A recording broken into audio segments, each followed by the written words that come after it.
Today's a sacrilegious day because we have to basically take the sole out of this 2024 Les Paul Standard 50s and install Hipshot tuners, locking tuners, and an EMG Het Set. Look at that. Whole kit, solderless kit. I'm going to try and bite my tongue and not give my viewer opinion too heavily on this process. I'm not a fan of the EMG style pickups or the sound. I'm not a fan of taking a Les Paul, especially a 50s style Les Paul, and putting in EMGs and active and have an active circuit with a battery. Or you know how I feel if you've watched any previous videos, if I mention locking tuners, it's never favorable to locking tuners. If you have a hardtail bridge type guitar and you string it right and the nut isn't binding, you don't need locking tuners. There's this fad that people think, oh, as soon as they get a guitar, they need to get locking tuners. You don't need to. But this isn't my guitar. This is someone else's guitar, and they have different preferences, and doesn't make them wrong for wanting these things. It's their guitar, and so we're going to do that. I say it's sacrilegious because I think it should be put even more to the traditional, but I'm an old fart, and so that's what we're going to do today. So we're going to do the open heart surgery tabletop stuff, and we'll shoot the shit while we do it. And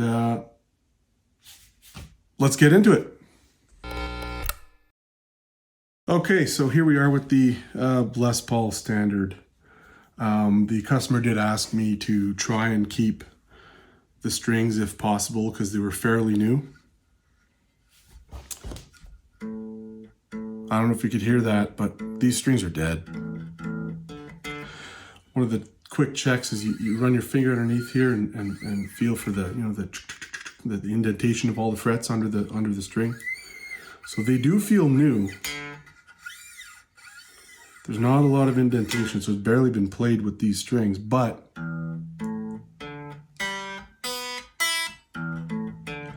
it sounds dead. The strings sound like they've been sitting there for a long time. So in light of that and the fact that we gotta put these on, we're gonna take the strings off. No point in keeping these on. He did include strings, which I approve. I like this brand, and I like that. I've tried the NYXLs. They're okay, but I find just the plain nickel wound XLs to last long, sound good, and it costs less. To my ear, they have a better sound when they're fresh and new, and they keep that sound much longer. Ignoring these strings, this is kind of a unique case here. I think maybe he's got acidic fingers. I've known a few people who have very acidic sweat, and when they play guitar with brand new strings, they sound like this after an hour. So it could just be that. But in general, these ones I find sound better longer than the NYXLs. And the NYXLs have a brightness to them when they're fresh that kind of they bug my ears. So I tend to not prefer them. Some people love them, and just because I don't like something doesn't mean that it's not good. It just means it's not good for me. And maybe you're like me, maybe you hear the same things, and maybe you don't. But use whatever you feel. But these, for the cost and how long they last, just buy those. Although he's using a 10 to 52 set, and he tunes standard, so I'm guessing he probably does a lot of drop D as well. And and needs the bigger string, maybe the hard picker. I don't know, but a 52 tune standard on a Les Paul, that's going to put a lot of pull on the neck and a lot of pressure on the bridge. But again, not my guitar, so you know, to each his own. Now, I think this is the first 2024 Gibson Les Paul I've seen come through here. So far, spec-wise, pretty standard. It's got a nice beefy neck. I'm a fan of beefy necks. So it definitely has a 50's neck. That's how I know it's a 50's standard without really having the receipt for the guitar. I can't remember what pickups are in this stock. Burstbuckers maybe? No, not Probuckers. Burstbuckers probably. We'll find out because we're taking them out. We're gutting the whole thing. Lightweight aluminum, advanced plating, stop bar. So that's cool. That used to be something I used to upgrade on any of the ones that I would get that had the heavy one. I put a lightweight one here. I'm going to take the bridge off too because it's just going to slide off and fall anyways. But always make sure to see what direction the adjuster screws are facing, because sometimes they're facing towards the neck, sometimes they're facing towards the back. You can tell the grooves too, right? So that's the low E, that's the high E, so the screws will face the neck. So I guess we're gonna have to start with the tuners, and I think I left my wrench downstairs, so I'm gonna have to run down and get that. And get started with the tuners. So for these tuners, so these are the stock Gibson Deluxe tuners. Those sockets there, those are 10 mil. In case you didn't know, 10 mil. So don't lose those. You definitely don't want to lose those. I'm gonna try to do this in a way where we're not gonna do tabletop for the tuners. So maybe we'll just shoot the shit and I'll kind of just show things as I go. Yeah, almost didn't make this video. I almost just said, fuck it, I'll just do the install and not film it. But see, I struggle with something that probably a lot of other people struggle with too. And that is, I don't know if I want to say like a depression, but it's just like a constant dark cloud looming ahead, you know, and you stay up late at night because you just don't want the next day to arrive yet. You just need a longer break from tomorrow. I'm not talking about, you know, unaliving or anything like that. Just kind of like, I'm not ready to start another day, because every day you wake up and it's like a fight to turn some lights on, if that makes sense. Does that make sense? Like, you know, when it's dark, you got to find ways to turn the lights on for yourself. Maybe it's just a thing of being, you know, self-employed. You know, I do this like guitar work, right? Guitar teching, setups, wiring, and all that stuff. And I wind pickups, which is no surprise because I've mentioned it a few times. Hence the 50-Niner Winder, right? And I'm also a graphic designer, freelance graphic designer, which is kind of how I was able to, you know, get my pickups on a website and design, you know, the look of it, the logos and all this stuff. So I went freelance a number of years ago. So, you know, when you wake up and you work for yourself, I guess maybe it's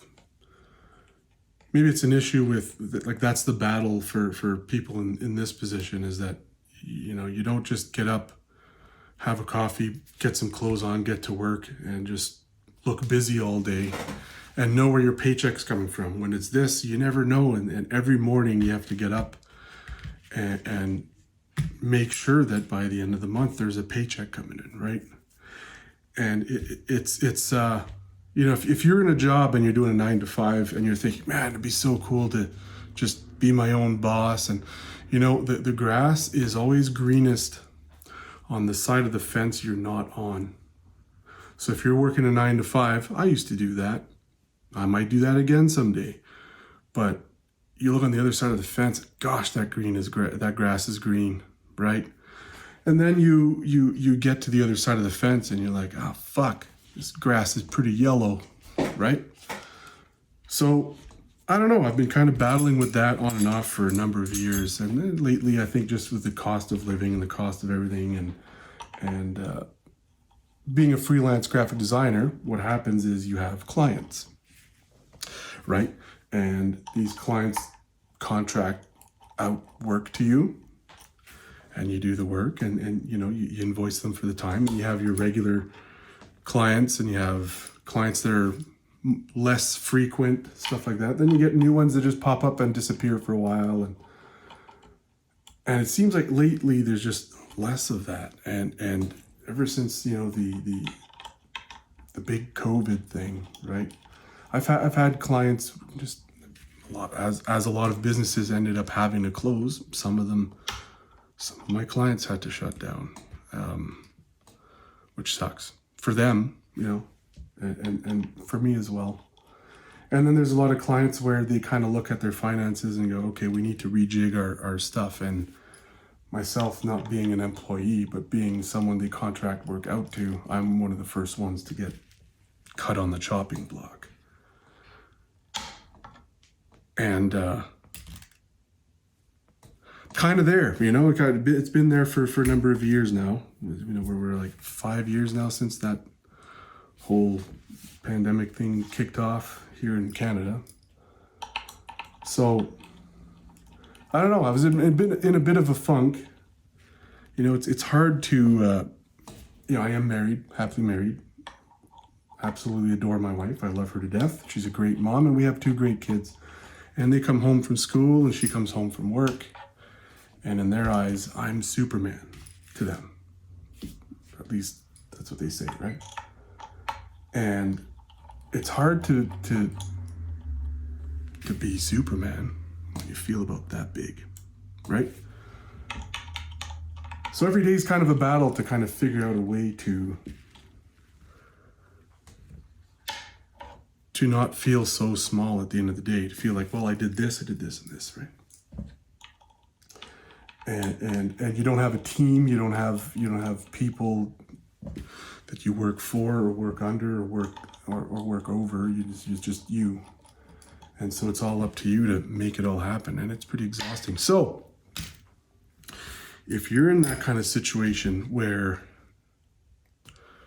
you feel that way and you work for yourself and it's an uphill struggle, uphill battle, whatever, every morning, know that you're not alone, and that, you know, you're not the only one who's always trying to turn lights on when it gets dark, and you start every morning, the sun comes up, but it's dark and you have to find a way to turn lights on.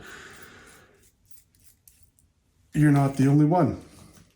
You know, we all have battles and struggles and things, and you know, I know when I was in a 9 to 5, maybe I didn't have those struggles, but the other struggle I had was always wondering, what if I wasn't stuck here 9 to 5? What if I had more freedom to choose what to do with my time?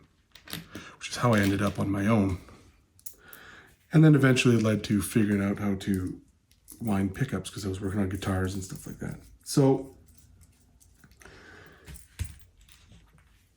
if you have a hard time every morning, if you go to bed at night going, ugh, I'm not ready for that battle to figure out how to turn the lights on and get my day going, you're not the only one. And if you don't feel that, and if nobody feels that, and if I'm the only one who feels that, and I'm completely alone, wouldn't fucking surprise me. Wouldn't surprise me. I've had bigger surprises. So that's where we're at. So that's the kind of funk I'm in right now. Maybe it's brought on by the fact that, you know, a black guitar, and then I gotta do mods to it that I wouldn't really do. But we're gonna do them because it's not my guitar, and you know, we're gonna try and turn this day around, turn some lights on. So we got the tuners off, nice and clean. Now what I'm hoping is these Hipshots just fit right in, and the So they do have one screw hole. They're actually pretty nice tuners. Put this blanket here so I don't accidentally drop it on a guitar, right? They got the open gear, right? And then that locking tuner mechanism, right? They look really nice. They feel pretty good. Like, is it an upgrade over the stock Gibson tuners? Yes, but not because they're locking, but because they're a better built tuner. These actually don't feel as bad, but I had a 335 that I swapped these tuners with vintage ones because they felt so cheap. They felt like old Epiphone ones, like they wobbled, they didn't hold tune. And usually the tuners don't really have that issue. It's all at the nut. But in this case, those tuners were moving and turning. They were junk. These feel a little better, but who knows, right? But these are a better built tuner. And they're also locking. I'm not a fan of the locking. I think it's unnecessary, but it is a very well made tuner. So I wasn't afraid of that with Hipshot. But what I do want to check though is if this screw hole lines up with the screw hole on the back of the headstock. If it does, awesome install, very quick. If it doesn't, I'm gonna have to shut down the camera and plug and drill some new holes, and I really don't want to do that, especially not in a 2024 Gibson, right? But here's a test. It slides in, and wouldn't you know it,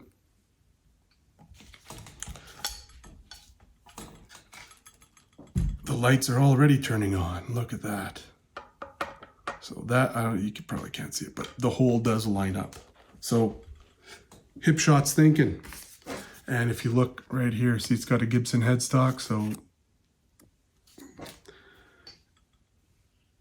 they were paying attention, right? So we're gonna install these. We're gonna go, I don't know if should I do tabletop?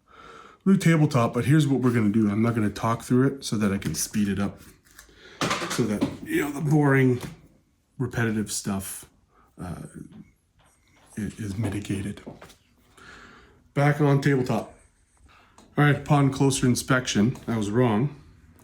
So I was probably just not really lining it up correctly. The holes, the screw holes, don't line up with those holes. But what they do include is these plates, and these plates will essentially lock them from turning, which does the job of the screw. So what this will allow us to do is to line them all up and not use the screws. So we don't have to drill anything into this. So it's basically a completely reversible mod. I like that. So we're gonna do that instead. And that'll make it a bit easier. So Hipshot's been thinking about it. So let's see this.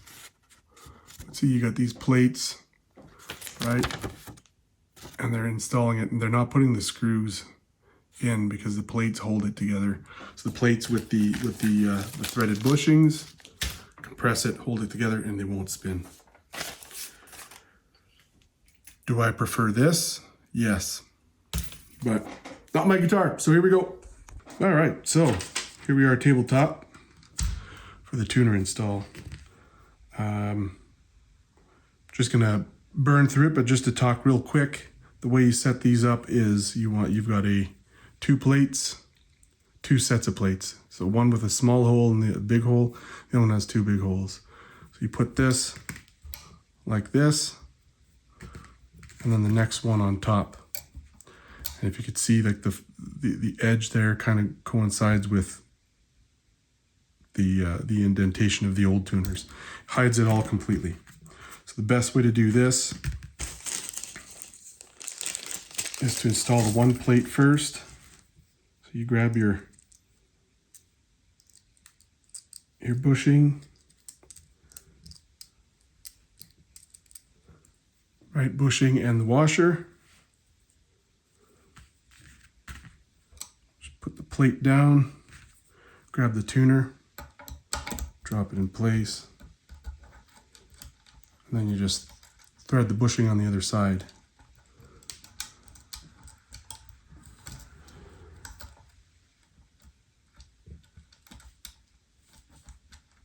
we're just going to kind of finger tighten it, because once we got all of them installed, then you can really tighten them in to lock them in.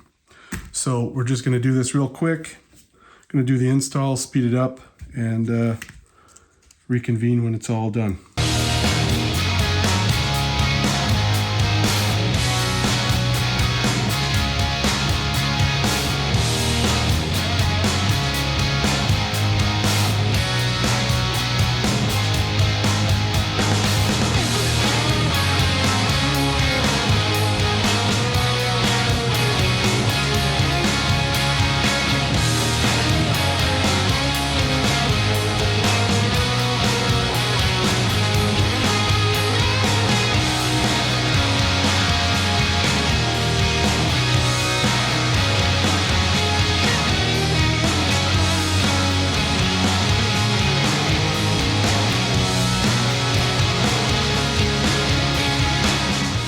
Got them all installed in position. We just got to tighten them up. Right, make sure they're all kind of straight.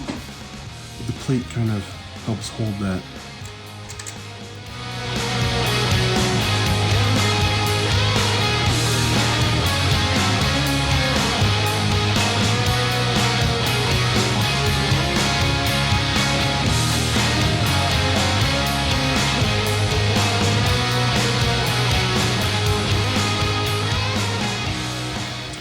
There you go. So that's how that's done. And what's cool is it's completely reversible. So these plates kind of just sit there, right? And hold it all together. So we got the tuners on. Hopefully I didn't weird anybody out with the whole darkness talk, right? I mean, I've got this thing now where I feel like we tend to, with you know, the social media and you know, we're marketed to on a daily basis, 24/7. We're shown lives that we should have that we don't have constantly. And if you buy this, you'll have that life and all. But we tend to forget we're all just human beings. You know, it doesn't matter the salary you got, the job you got, the status, you know, what you're driving, the condition of what you're driving. Right? If it's an old breast bucket truck like what I got, or if it's a brand new, I don't know, Tesla or whatever. In the end, we're all just human, and we all have the same human struggles and stuff. And what my thing is to be open and honest, and I think that translates well with and resonates with others, because they kind of realize, hey, yeah, you know, I've got those struggles too. Or I've got something completely different, or whatever, right? It's important to remember that we're all just human at the end of the day. It doesn't matter what country we're from, what religion we follow, or what books we read, or, you know, what we do with our spare time, whether it's guitar, fishing, or I don't know. What do people do these days? I don't even know. But it's important to remember that at the end of the day, we're all the same. We're all brothers and sisters, and the whole division crap with political and societal and all this stuff. You know, at the end, we're all just a bunch of hurtin units just trying to get through the day. And so by being open about that stuff, maybe it's doing something good in that regard, and not just do guitar stuff. So hopefully you weren't weirded out by that, and if you weren't, and if you know, if kind of help, you know, your day, you know, help turn on a light in your day, cool. That's the whole point of this. All right, tuners are in, and even though this is a bit of a sacrilege, it's totally reversible. No new holes have been drilled, so thank you to Hipshot for that. And now I guess we got to move on to cutting the guts out of this poor soul, and you know, convert it to something that the owner would prefer. So he does play metal. He's into the heavy thrashy stuff, and I'm assuming he's a Metallica fan, because this is the Het Set. He even has James's pick here. completely solder free. So I've never installed a solder free kit before. It's been a while since I've done an EMG install, and it was a soldered in one. And as a matter of fact, I had to source the pots. It only came with the pickups and the battery plug thing. And before that was to de-EMGify a guitar. So it was an ESP and it took the EMGs out. We put passive pickups in it. That felt good. But, you know, that's just my opinion. And some people love EMGs, and all the power to you. That's the beauty of life, is there's options for everyone, and no one's wrong, no one's right. They're just different ways to skin the cat. So I guess we'll have to go tabletop so you can see what I'm doing here. I gotta figure out what I'm doing with the switch. I'm guessing the wires from the switch into the cavity are going to somehow interface into this solderless connection box here. Little set screws on the top. See that? And then the pickups, and then I'm assuming in the center there's probably the battery. We've got instructions, so I'm going to peruse those real quick, and then we'll get on to the install. I checked the instructions. Pretty straightforward. This is for the 2 pickups, toggle selector switch, 2 volumes and 2 tones, which is the Les Paul setup. And as I suspected, the switch wires that you clip from inside here end up in that terminal right here, right? Like that. Everything else is pretty much plug and play at that point. So pretty simple stuff. So we're gonna get in on this and get started. So I've pulled off the knobs. We're gonna have to flip this guy over. Hey, there's my reflection and my phone, and check out that boob light, right? Don't get too excited. I'm gonna open up this cavity. We're gonna fix the camera. You know how we roll out here. We're not having a full professional production because we don't have time or money for that.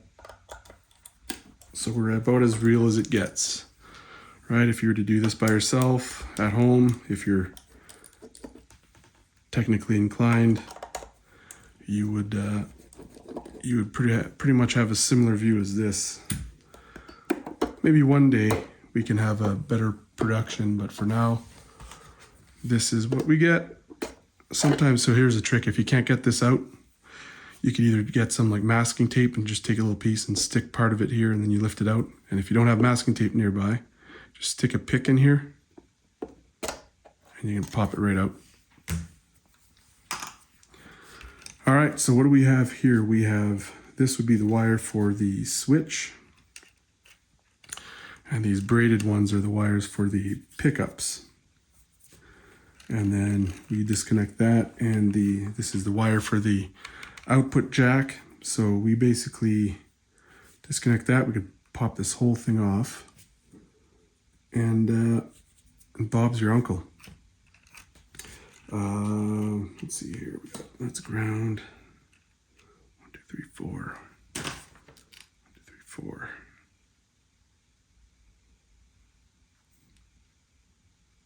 Yeah, perfect. Okay, so we're just gonna snip those.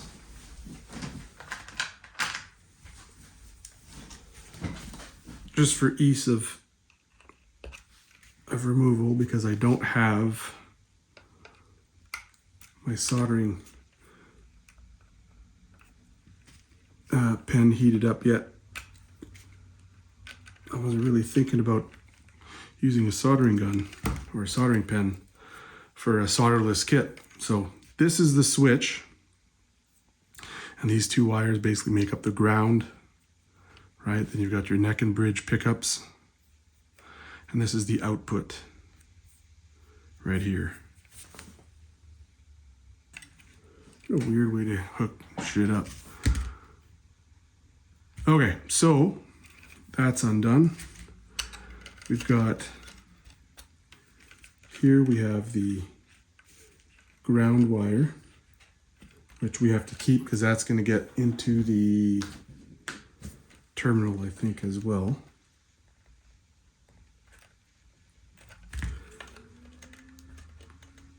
And here's a testament to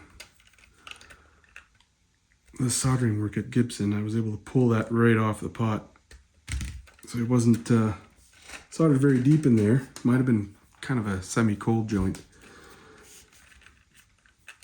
And then we got the pickups, which I will have to, oh no, I could just pull them right off like that. That's not cool. The other sad thing is it is 50's wiring.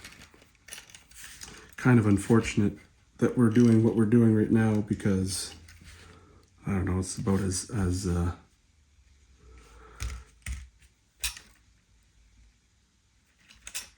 traditional as it gets, and we're making it the complete opposite of that. So I gotta wait for my soldering pen to heat up for that solder joint, because they actually soldered that one well. That would be the bridge volume, so the pickup grounding braid wire was soldered to the back of the pot really well here. The other ones they just pulled right off. That's what happens when it's a bigger company and people are on a rush, or maybe they're like, you know, I got a lunch coming up. So while I wait for that to heat up, we're going to work on the output jack. Now here's the nice thing about the output jack. If we're lucky,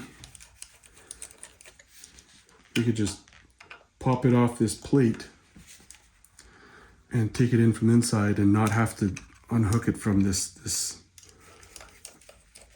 setup here. I'm going to show you another trick. A sec here. So here's what I do for pots and jacks is I've got a 1/2 inch socket and just one of these extensions, right? And I just use the tool like this. That allows me enough torque to unscrew or untighten the nuts on the pots or the jacks. And then when I'm tightening it, it allows me to tighten it enough but not over tighten. Whereas if you use the wrench with it, you run the risk of over tightening it, and you can do some damage to the pots that way. So I'm not sure if you could see here on this side, we can probably just push that right through. See, comes right out. And then we can pop those washers back on. Ah, shit. And it could just, oh man. And it could just stay with the assembly that we'll pull out, because it's all assembled on a plate and we're not going to be using that plate. So there you go. You've got that. Let's see if our pen is heated up.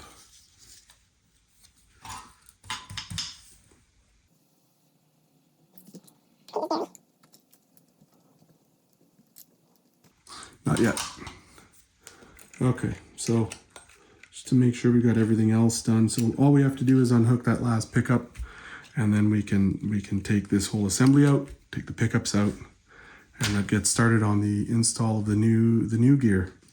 All right, so I was able to unsolder that last pickup wire. So we're just going to tuck everything in here. Flip this over carefully while holding these wires in so that they don't get pressed on the back.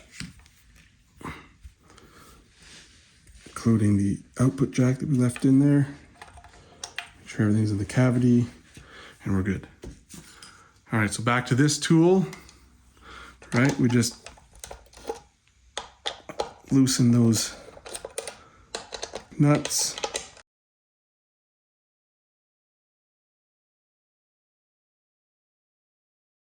We're gonna see if we can reuse these pointers. I like pointers. Do you like pointers? I like pointers. All right, nice and clean. That should pull right out.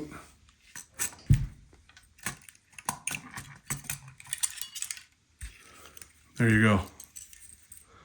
That's the whole assembly there. Move that over to the side. So the only thing you should have left in the cavity here are the two pickup wires, the the 4 conductor or 5 conductor wire from the switch and your ground. Tuck that back in, flip this over, and get that solder piece out. Now we're going to take these pickups out. You know, it's not anything new here. We've done that before. And then we're going to find out exactly what pickups are actually in here.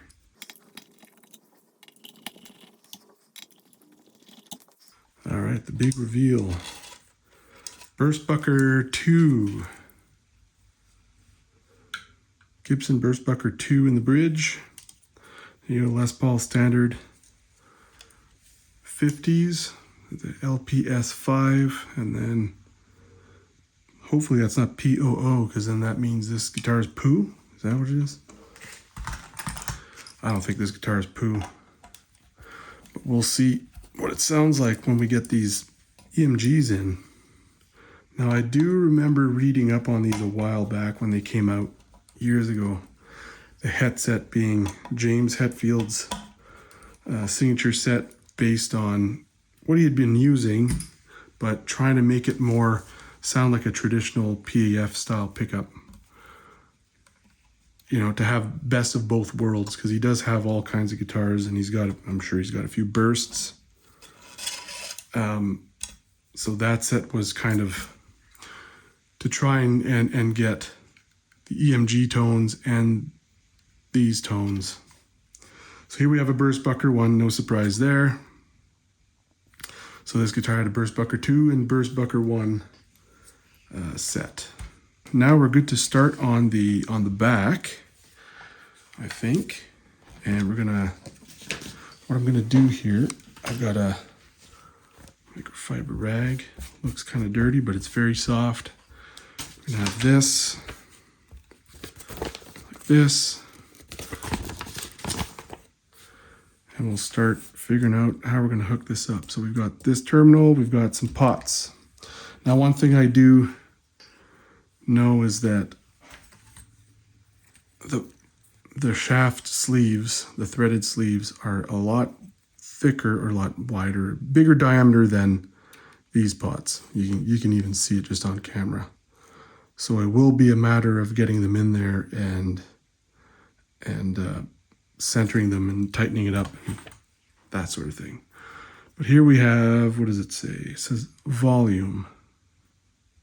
So I'm going to guess the other one up here in the package. So I'm grabbing stuff from here, right? The package, this should say passive tone. All right, so we got a volume and a tone. And this is going to be a volume. So another volume. Stick that there. And another tone. So cool, they put the right parts in the package. We've got an output jack, which is actually a pretty beefy, good quality output jack, so that's good. We have that. We have a wiring and hardware kit. And we have the EMGs. This would be EMG JH for James Hetfield, neck, and this is the bridge, JHB. So, bridge and neck. All right, let's look at the instructions, right? Let's not be too man-like here and actually and read the instructions. So, install the pickups and route the cables to the control cavity. Then you mount the volume and tones, place the coax cable, coax cable from the bridge. Strip the insulation from the switch wires. Yeah. Put the battery in. Plug the output cable. Put the red wires in. Okay, so I guess we'll do the pickups first and get the wires in place. Yeah, so what we have here with this is it's just a piece of kind of like Velcro type stuff. And it's sticky back, so you stick it in place, then it can always be removed after the fact. I don't know why you'd want to remove it though, but it's removable and this stays in. So we're going to do that. after, I guess. We'll do basically what the instructions say, just so that we don't run into any surprises. But we do have to open this. So for the pickups, it's looking like these wires. They're both the same on one end. Then on the other end, they're also both the same, but they have separate connectors. So simple enough, but also confusing as shit. Because they don't even show a picture of what way they go on.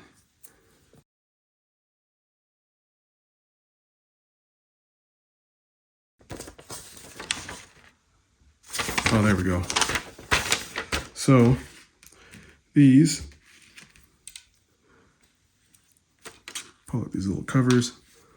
So you got, you can see there, red, black, white, red, black, white. So it goes like this.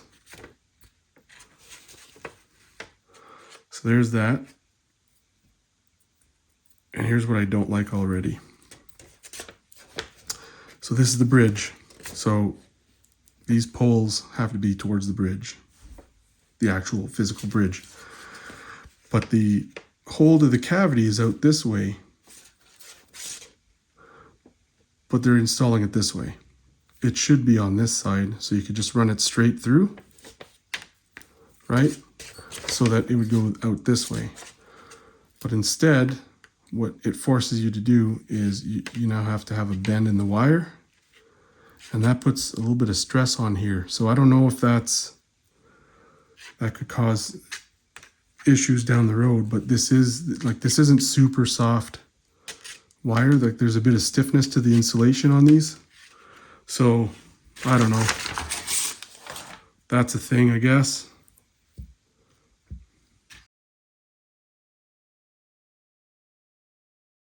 There we go. Right? But now this goes like this, and it's the same, god damn it, it's the same shit with this, because on the neck pickup, the hole for the wire goes, you got switch, right? So the route for where the wires go is the switch through this side of the neck pickup and down to this side of the bridge pickup. I think you've seen that, right? So it goes diagonal from this corner to this corner. And so it's forcing you to bend the wire on both. And EMG, I'm not a fan of that. You should put this connector on the other side, man, and point it out this way on both pickups. But what do I know? I'm just some dude doing an install on YouTube, and maybe 4 people will watch this. And it's going to be a long one and all that shit. So to try and make it less long, what we're going to do here is do the install and with no talking, so I can speed through the whole thing. Here we go.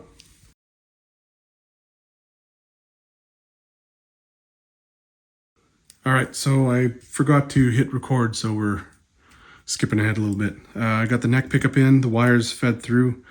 A little tip, use a bit of green tape and to mark, right? So that when I feed the bridge wires through, I know which one's bridge, which one's neck.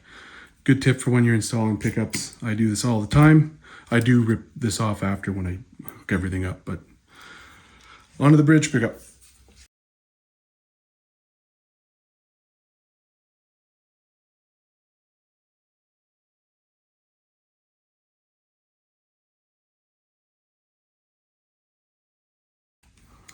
Another quick tip when you're screwing these mounting ring screws. I don't know if you'll pick this up on the camera, but unscrew it. So turn it lefty, lefty loosey, and you'll hear a pop. That means your threads are lining up with the threads in the body. See that? I don't know if you heard that, but it popped. Then you turn in, you're not cutting new threads and then stripping out the hole. So definitely do that when you're doing this. See? Well, let's see if we can hear it again. It's a lighter pop, but it popped. Pickups are in. So now, install the pickups and route the cables. We've done that. Mount the volume and tone controls into the body. All right, so we have those two. Now, the other thing that we're gonna have to check real quick here is how far these stick out from the body with these locking washers. We might not be able to run those. Yeah, they're just barely poking through, so we're gonna have to mount them without the lock washers. By doing that, I don't know if you can see on the camera, but now you've got enough threads to, can we see that even? Let me just adjust the camera here. Yeah, you can see how there's enough threads poking through now. I like to do a washer.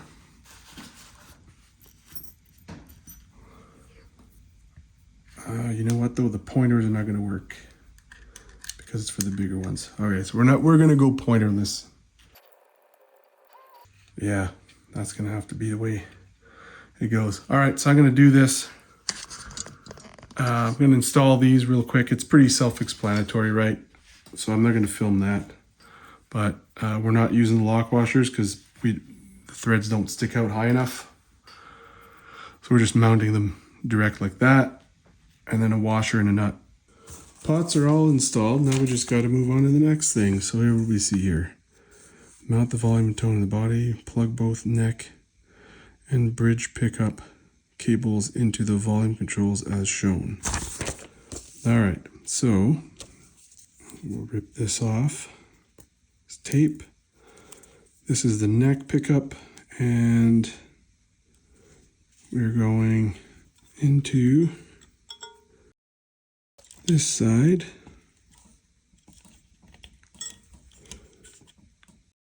And then the bridge, same deal. So I'm flipping the direction a bit because the pot is actually flipped around. I'm doing that on purpose because I can't fit them in this way, so I got to do the other way around. All right, and then the red ones go into that box. So battery guy goes in the first one, according to this.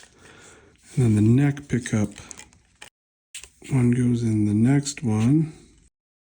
And then the bridge pickup in the one beside that. Pretty self-explanatory at that point. You've got these 4 wires that are all the same. And so these go this way. Bridge in. Pretty self-explanatory there. You got BR in, so that's bridge in. And it tells you white and black B and W for the wires to go in. We'll do this next one here for the neck volume.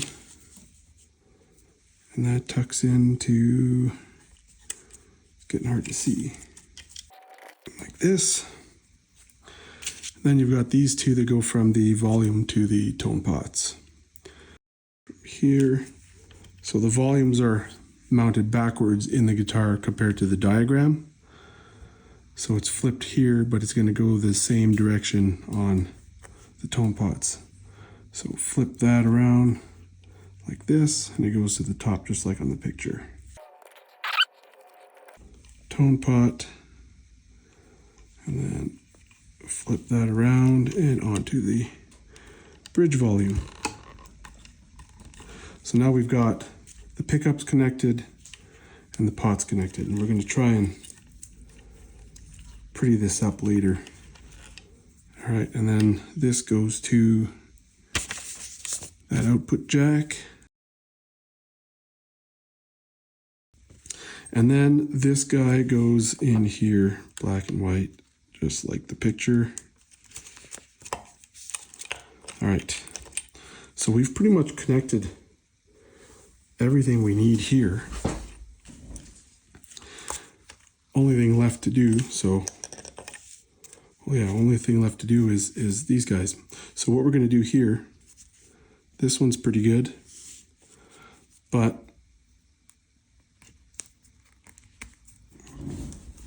we're going to strip and tin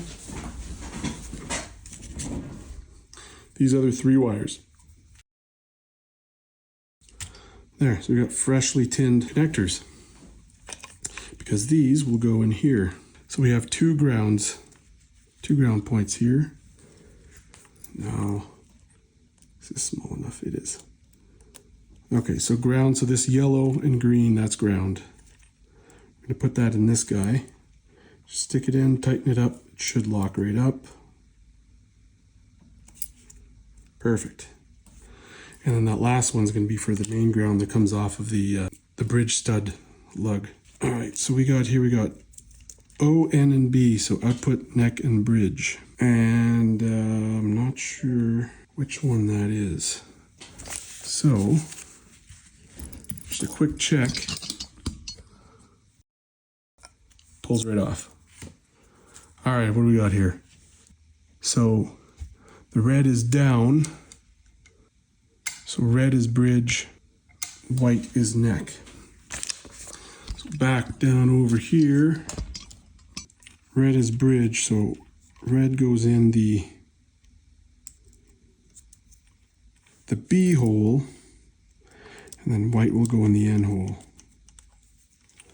And then, you know, we can fit your own dirty jokes in there somehow. Put them in the comments, I guess, or don't. And then the output wire is the black one. There, so in theory, we've got the whole thing wired up, ready to go.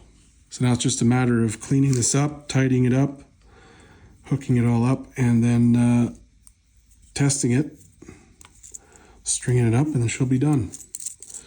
So first things first though, we're gonna take this stuff off. We're gonna feed that through this hole. You can kind of see it on the bottom here. And then we need the jack plate, which I have over here. Right, and you've always got a curved end. This is a plastic one. Even the metal one, same thing. Curved side and a straight side. You want the curved side obviously to coincide with body curve here. Make sure that fits. Put your lock washer, the plate, your other washer, and your nut.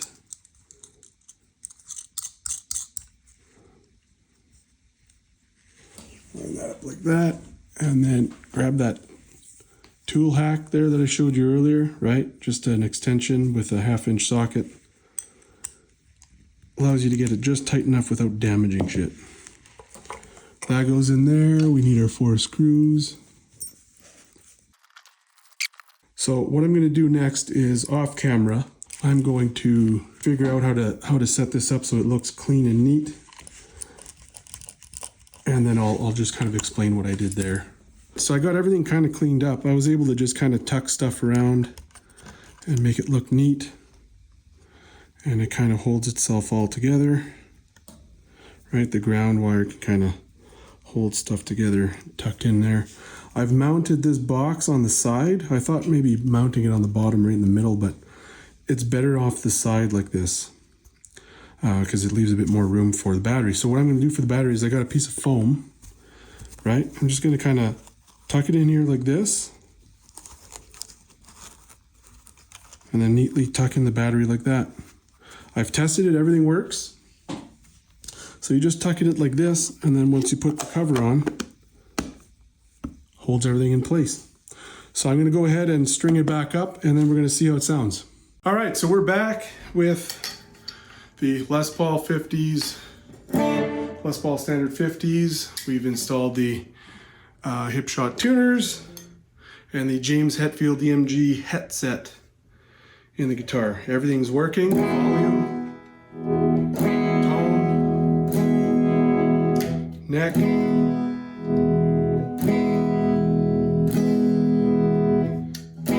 in the middle.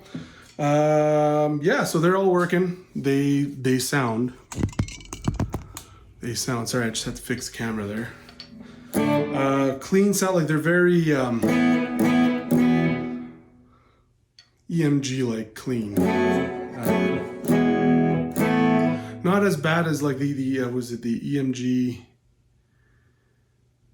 the 80, was it the 81, 85 set? These are pretty nice. They're not too bad. I'm not going to switch to these anytime soon. You get a nice bell-like clean.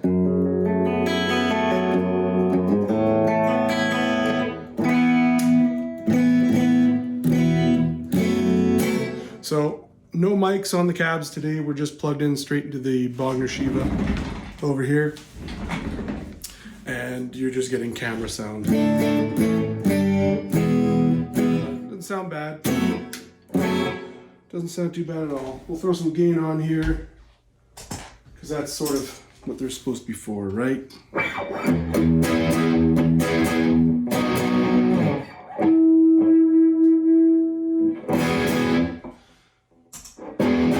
a little bit more. Nice and quiet.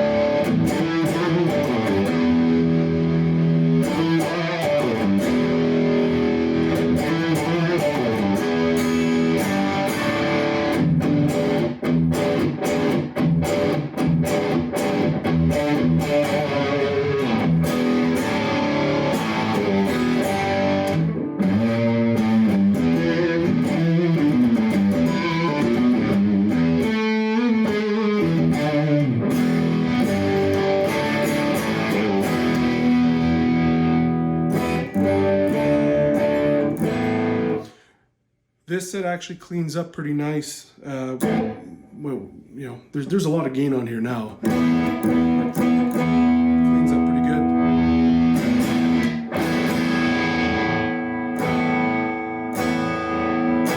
Bridge pickup gets a little honky, but still cleans up pretty good. In my previous experience with EMGs, they tend to not, they push a lot. This is a pretty decent set. I think the customer will be happy with that.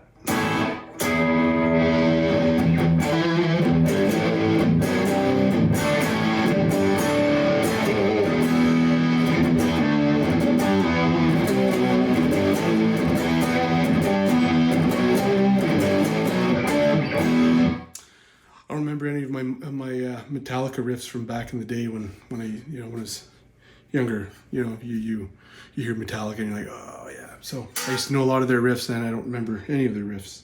A little bit of Pantera though, which I played a little bit. But yeah, so there you go. EMG Het Set. Sounds decent. They sound good. Still sounds like a Les Paul, which was kind of my thing. I was afraid it was going to deviate from the Les Paul sound and just sound like Metallica in you know, plug and play Metallica. But I think this set is more versatile to what you can do with it. So EMG and James did a good job with this collaboration. Cool pickups. Other than that, I guess thanks for watching. You know, we're still, you know, the numbers are still low, and I don't expect them to explode anytime soon. But we're still doing this. But you know, there's a few videos that have really gotten quite a few views, like large numbers for me, but tiny numbers for YouTube even in the guitar arena. But one video in particular is like over 300 and some views now as of today, which is, what is it, January 29th, 2025. And so it seems like, so it was the Tone Master video, where see if it can handle more gain and that kind of stuff, or can it just be that Fender model that it's modeling. And I must have struck a chord, because I'm still like, it's still like climbing views more than any other video I have. So thanks for watching those. Thanks for watching any of the videos you watch. Thanks for clicking subscribe if you do.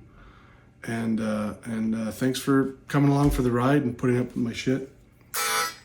And see you on the next episode of the 50'Niner Winder Show, where we fly by the seat of our pants and we check in on my current hair length and talk about life and stuff. And sometimes we get real. That's totally fine, because we're all humans. We're just trying to get through this thing we call life with some enjoyment. And for some of us, guitars is what keeps us going. And so with that, have a good one. I'll see you on the next one.